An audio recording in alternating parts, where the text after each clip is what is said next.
नमस्कार दोस्तों, आज हम इस वीडियो में समझेंगे कि जो जज है, जो न्यायाधीश है, उसके द्वारा किया गया कोई कार्य कब अपराध कहलाएगा और कब नहीं कहलाएगा।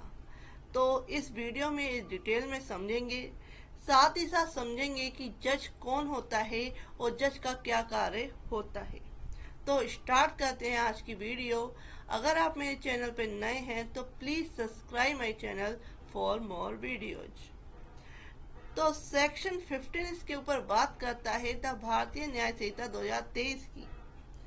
इससे पहले समझते हैं कि जज किसे कहते हैं। न्यायाधीश, जज उस व्यक्ति को कहते हैं जो अकेले या अन्य लोगों के साथ सम्मिलित रूप से किसी न्यायालय की कार्रवाई की अध्यक्षता करे। उसका कार्य गवाहों के वक्तव्य को सुनना, प्रस्तुत किए गए साक्ष्यों की परख करना, दोनों पक्षों की दलीलों को सुनना और अंत में निर्णय देना होता है। न्यायाधीश का कर्तव्य है कि वह निष्पक्ष होकर निर्णय करे और न्यायालय की कार्रवाई को खुला बनाया जाए। हिंदू राजाओं के न्याय संबंधी प्रधान को न्यायाधीश कहा जाता था। आज भी कानूनी मामलों में निर्णायक को न्यायाधीश कहते हैं। तो न्यायाधीश क्या होता है, क्या काम करता है? वो एक कोर्ट में बैठकर सारे जो भी केस उसके पास आते हैं, उसको जो है कानून की नॉलेज होती है उस जज को, उस न्यायाधीश को, और वह क्या करता है, सब चीजों को सुनने के बाद, सारे गवाहों को, सारे साक्ष्यों को परख करने के बाद वह जजमेंट देता है। तो क्या न्यायाधीश के द्वारा किया गया कार्य अपराध है और क्या न्यायाधीश कैसे नियुक्त किया जाता है? न्यायाधीश एक निर्वाचन या नियुक्त अधिकारी होता है जो अदालती कार्रवाइयों का संचालन और अध्यक्षता करता है। न्यायाधीश कानून के अर्थ, महत्व और निहितार्थ की व्याख्या करने का प्रयास करता है, इंटरप्रिटेशन करता है वह लॉ का। वे मामलों के दोनों पक्षों को, लोगों की करुणा और समझ को जो है समझ के अपना जजमेंट जो है, निर्णय जो है दे सकता है। कोर्ट द्वारा दिया गया, निचली अदालत द्वारा दिया गया निर्णय की अपील हो सकती है। अगर दोनों पार्टियां दोनों पार्टियों में से कोई भी एक पार्टी संतुष्ट ना हो तो उस केस में क्या है, जो अपील है उस जजमेंट की हो सकती है।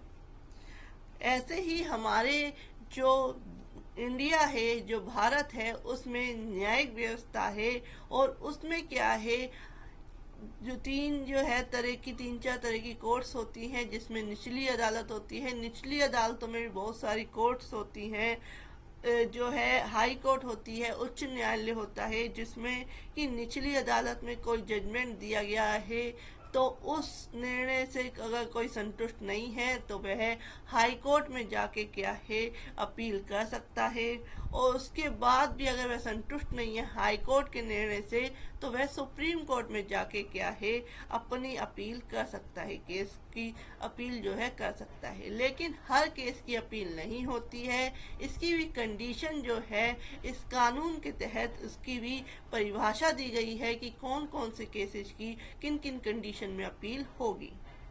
तो इस तरीके से अब ये समझते हैं कि सेक्शन 15 द भारतीय न्याय संहिता 2023 का क्या कहता है। सेक्शन 15 कहता है कि एक्ट ऑफ जज व्हेन एक्टिंग जुडिशली, न्यायिक रूप से कार्य करते हुए न्यायाधीश का कार्य कब अपराध कहलाता है और कब नहीं कहलाता है। कोई बात अपराध नहीं है। Nothing is an offence which is done by a judge when acting judicially in the exercise of any power which is good faith he believes to be given to him by law।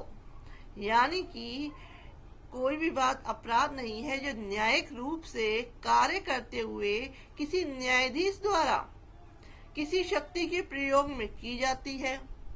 यानी कि कोई case आया जज के पास, जज के समक्ष क्या है, वह केस का ट्रायल कर रहा है, विचारण कर रहा है। उस केस में वह उस केस से रिलेटेड किसी भी तरह के साक्ष्यों को बुलाता है, किसी के तरह के कोई ऑर्डर्स देता है, तो वह क्या है, कोई अपराध नहीं करता है। उस केस में अगर उसको पावर मिली हुई है अगर उसको पावर मिली हुई है लॉ के द्वारा, कानून के द्वारा, और वह उस कानून के अंदर रहते हुए वह सारा कार्य कर रहा है, तो उस केस में उसके द्वारा किया गया, न्यायाधीश के द्वारा किया गया कोई भी कार्य अपराध नहीं कहलाएगा। तो ये बताया गया है सेक्शन 15 में। तो इसमें साथ ही साथ जो है आप समझ सकते हैं कि जो एक्ट अगर जज जो है जब कोर्ट की परमिशंस में आ जाता है, सीमा के अंदर आ जाता है, अपनी ड्यूटी टाइम में जो कार्य कर रहा है, तो उस केस में जो है वह जो भी कार्य करता है वह अपराध नहीं कहलाएगा। अपनी ड्यूटी खत्म होने के बाद जब वह कोर्ट से बाहर चला जाता है, उसके बाद जब तक वह घर पहुंच जाता है, उसके बाद वह क्या है, अगर कोई एक्ट ऐसा करता है तो वो क्या है, वो अगर किसी तरह का काम करता है तो वो अपराध कहला सकता है। अदरवाइज जब वह उस कोर्ट के अंदर रहते हुए कार्य कर रहा है, अपनी ड्यूटी टाइम में काम कर रहा है, तो वह अपराध नहीं कहलाएगा। तो ये डिफाइन किया गया है सेक्शन 15 में। फ्रेंड्स, मेरे चैनल पे बहुत सारी वीडियोज बनी हुई हैं जो कि न्यू लॉ में चेंजेस आए हैं, आईपीसी, सीआरपीसी और जो एविडेंस एक्ट है उनमें जो चेंजेस आए हैं उससे रिलेटेड वीडियो आपको मेरे चैनल की प्लेलिस्ट में जाके आपको मिल जाएगी। वहाँ पे प्लेलिस्ट्स बनी हुई हैं, तो वहाँ से आप मेरी वीडियो जो है देख सकते हैं, समझ सकते हैं। और मेरे चैनल पे बहुत सारी लीगल अवेयरनेस से रिलेटेड, हिंदू मैरिज एक्ट से रिलेटेड, दहेज प्रतिषेध अधिनियम और साइबर क्राइम, इस तरीके से बहुत सारी प्लेलिस्ट जो है दी हुई हैं, और latest judgement, latest legal updates, इस तरह की वीडियोज में आपको मेरे चैनल पर मिल जाएगी। तो आप मेरे चैनल की प्लेलिस्ट में जाके ये सारी वीडियोज जो है देख सकते हैं, समझ सकते हैं। और अगर आपकी किसी भी तरह की कोई क्वेश्चन है या आप कोई ऑनलाइन क्लासेस चाहते हैं, तो वो भी आपको मेरे चैनल पे आप क्या है, मेरे चैनल की जो वीडियोज हैं उसमें जाके कमेंट्स कर सकते हैं, तो या अपना नंबर छोड़ सकते हैं, वहाँ से मैं आपको कांटेक्ट करूँगी और आपको ऑनलाइन क्लासेस भी अवेलेबल हो जाएंगी। न्यू लॉज से रिलेटेड जो या सीपीसी, सिविल प्रोसीजर कोर्स से रिलेटेड, ये सारी क्लासेज आपको ऑनलाइन प्रोवाइड हो जाएंगी। तो if you like my video, please like, share and subscribe my channel. Thank you for watching this video.